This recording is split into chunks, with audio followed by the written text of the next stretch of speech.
Здравствуйте! Я Алина Радькова, инструктор нейрографики и эстетический коуч. Поскольку нейрографика – это не только научный метод, но и графический, мы поговорим с вами о том, чем же ее рисовать. Прежде всего, вам понадобится бумага. Формат можно взять любой, например, А4 или А5. Чем меньше лист бумаги, тем быстрее вы нарисуете свою работу. Также вам понадобятся маркеры. Мы берем маркеры двух толщин. 1 мм и 2-3 мм для более толстых линий. Маркеры брать лучше черные, особенно если вы только начинаете рисовать, потому что в нейрографике очень важна контрастность. Ваши линии должны быть видны, они должны быть заметны. А самая большая контрастность, естественно, между белым и черным цветом. Поэтому черные маркеры. Берем перманентные, чтобы они не размазывались на листе, когда вы начинаете вносить цвет. Чем вносить цвет? Вносить цвет можно карандашиками.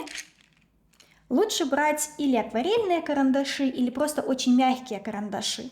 Тогда они проще отдают цвет, и ваши работы более насыщенные и яркие. Также можно брать цветовыделители, либо маркеры для скетчей. Тут главное смотреть, чтобы при внесении цвета цвет ложился ровно и не тушевал линии, не размазывал их. Именно те линии нейрографические, которые мы рисуем маркером.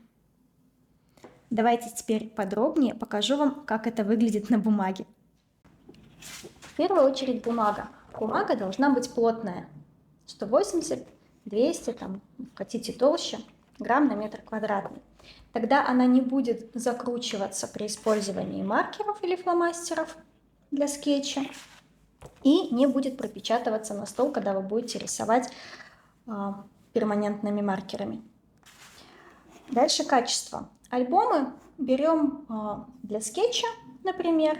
Можно брать акварельную бумагу, но не всякая подойдет. Вот это, если хотите, можете использовать. Она, правда, она очень плотная, и она еще слегка рифленая. Видите?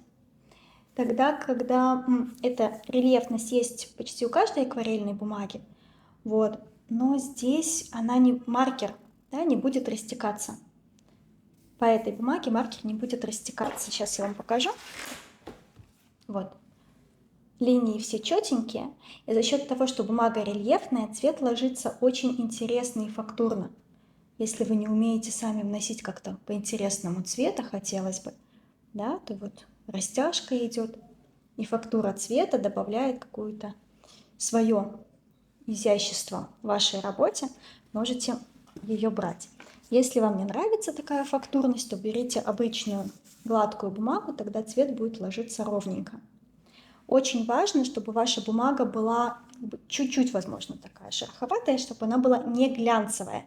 Потому что если бумага глянцевая, то маркер будет просто растекаться по ней и расползаться. Что касается маркеров, да, как я сказала, очень важно, чтобы была большая контрастность, поэтому мы берем черные для начинающих. Берем два маркера, две толщины, 1 мм толщиной. Да, это будет основная наша линия, основная нейрографическая линия. И второй потолще, 2-3 мм, для более толстых линий, для линий поля. 2-3 мм. Если вы захотите, вы всегда ее сможете утолщить, да, пройтись по линии еще раз. Тогда она станет еще толще и заметнее. Почему перманентные маркеры? Потому что, как вы видите, мы ведем линию, и линия не растекается. Нету каких-то таких, как лапок. Если вы уже опытный пользователь, давно рисуете нейрографику, вы можете взять еще маркеры потоньше. У меня вот есть 0,4. Это может быть маркер, это может быть линер. Да, добавлять более тонкие такие ажурные нейролинии. для детализации. Вот у меня тут 0,4, можно 0,5 миллиметров. Но это именно для опытных уже пользователей нейрографики. Дальше мы вносим цвет. Цвет, если хочется побыстрее разукрасить, берем фломастеры, но не обычные, берем либо цветовыделители. Мне нравится Stabilo Boss, вы можете взять абсолютно любые другие. Это могут быть маркеры для скетча, они тоже подходят.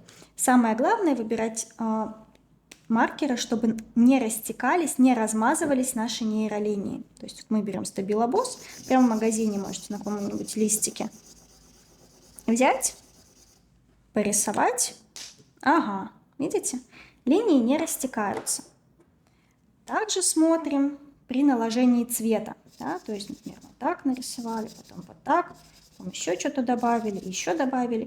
То есть мы кусочками закрашиваем, но заливка цвета идет однородная. Если вы возьмете какой-нибудь обычный фломастер и начнете вносить цвет, да, вот вы внесли, потом еще, потом вот так, да, продолжили, и вот тут как-то продолжили. Вот эти переходы, они очень ярко видны, да, и нарушается гладкость цвета, поточность цвета, нету красивых переходов. Что касается карандашей. Карандаши стараемся брать мягкие, можно акварельные, потому что они очень легко отдают цвет. Можно сделать растяжку цвета где-то поярче, а где-то вот потоньше, более нежный. Да, то же самое с голубеньким, зелененьким. Вот здесь захотелось.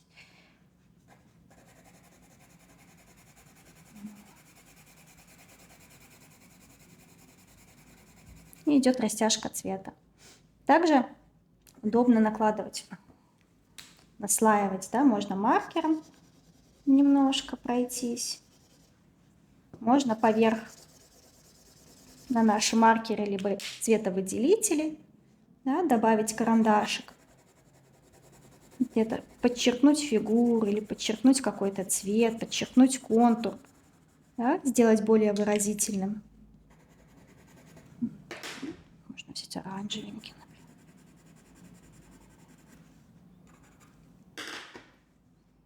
например. Получается новая глубина цвета.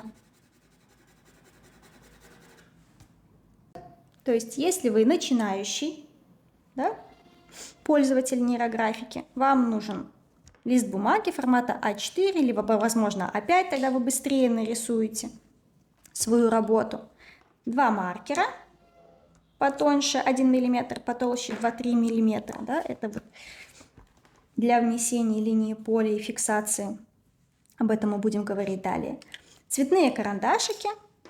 Достаточно 12 цветов. Но если там вы очень любите рисовать, можете взять 24 цвета. Но даже 12 цветов для начала вполне достаточно. Да? Либо карандашики, к ним тогда еще точилочку берем. Вот. Либо маркеры для скетчей, либо цветовыделители. Пусть воплощаются ваши мечты. Рисунки будут яркими и красивыми. Жизнь прекрасной и невероятной. И помните, все изменения начинаются с вас.